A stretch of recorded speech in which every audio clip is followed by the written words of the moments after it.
Ciao a tutti ragazzi e benvenuti in questo nuovo video in cui andiamo a guardare nel dettaglio tutto ciò che riguardano tier Artisan e andiamo quindi a vedere anche quali sono le differenze e cosa è cambiato con questa nuova linea generativa rispetto alle scorse.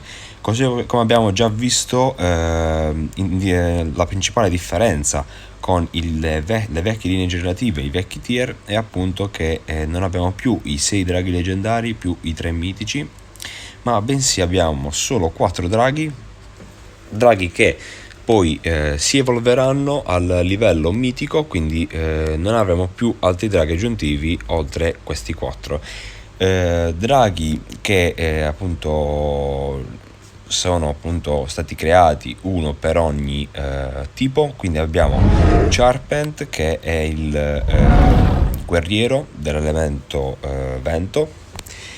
Poi abbiamo Washi, che è lo stregone dell'elemento fuoco, e il cacciatore Quillet, che è appunto il cacciatore dell'elemento terra, e per ultimo un invoker che come nome ricorda anche una vecchia conoscenza, Narmak, dell'elemento ghiaccio.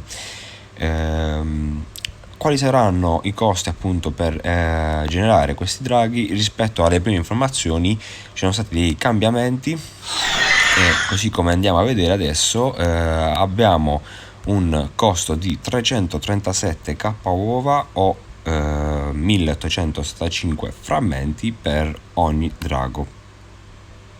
Andiamo adesso a vedere invece quali saranno gli accoppiamenti, quali sono i parenti e appunto quali draghi avremo in back breeding. Per generare questi draghi sono stati effettuati degli accoppiamenti in cui siamo obbligati praticamente ad ottenere tutti i 3 draghi mitici dello scorso tier, e poi ad ognuno di questi verrà accoppiato un leggendario qualsiasi, sempre del vecchio tier. Di conseguenza abbiamo per generare il guerriero Serpent come parenti il guerriero mitico Ornitox più un qualsiasi leggendario dello scorso tier. Stessa cosa per quanto riguarda il cacciatore Quillet, avremo bisogno del mitico cacciatore Elmin più qualsiasi leggendario. Per lo stregone invece avremo bisogno, lo stregone Washi, avremo bisogno del mitico invoker Lumestri più un qualsiasi leggendario. Per quanto riguarda invece l'invoker, essendo appunto che non abbiamo più altri mitici del tier precedente a disposizione, andrà bene qualsiasi leggendario del tier precedente più uno dei 3 draghi Artisan già generati. Per quanto riguarda un tra virgolette problema di codice per quanto riguarda la programmazione, sono stati comunque individuati i draghi leggendari da accoppiare con i mitici per appunto ottenere i draghi Artisan. Per Charpent avremo bisogno di Ornitox più uno tra Icti, Asuri, Kaligos e Pasma. Per il cacciatore Quillet avremo bisogno sempre di Elmin più uno tra Kaligos, Korgon, Malok e Pasma. Per lo stregone Washi avremo bisogno di Lumestri più uno tra Icti, Asuri, Korgon e Malok. Per Narmak invece va bene qualsiasi drago leggendario, come abbiamo già detto, più uno dei 3 draghi Artisan già generati.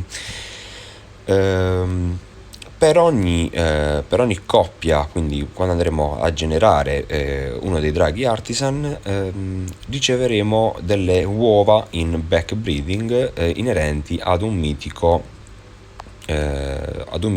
del tier precedente. Infatti, come vediamo qui, per Charpent andremo a generare in back breeding Elmin, per Quillet andremo a generare Lumestri, per Washi andremo a generare sempre in back breeding Ornitox.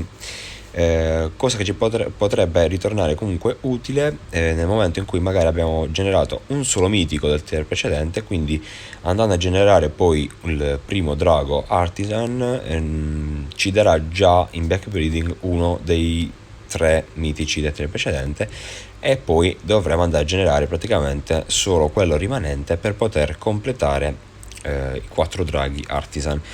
Da ricordare soprattutto è che per passare poi al tier successivo dopo il tier Artisan avremo bisogno di tutti e 4 i draghi, quindi siamo costretti in buona sostanza a farli tutti. Altro punto di domanda per quanto riguarda appunto sempre questa generazione è legato all'uso dei frammenti mistici.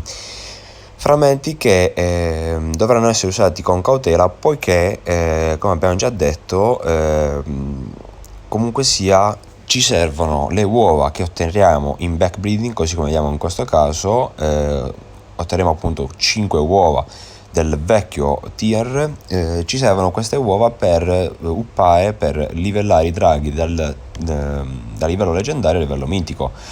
Di conseguenza, essendo che non si sanno ancora effettivamente i dati per quanto riguarda questa evoluzione, quindi non si sa effettivamente quante uova del tier precedente serviranno, il mio consiglio è quello di fare al massimo un paio di draghi se comunque non si hanno tante uova e aspettare comunque sia appunto i costi. Se dovesse per esempio ogni drago richiedere 5 uova per evolversi dal livello leggendario al livello mitico, che poi sono le 5 uova che ottiene dalla sua generazione in backbreeding,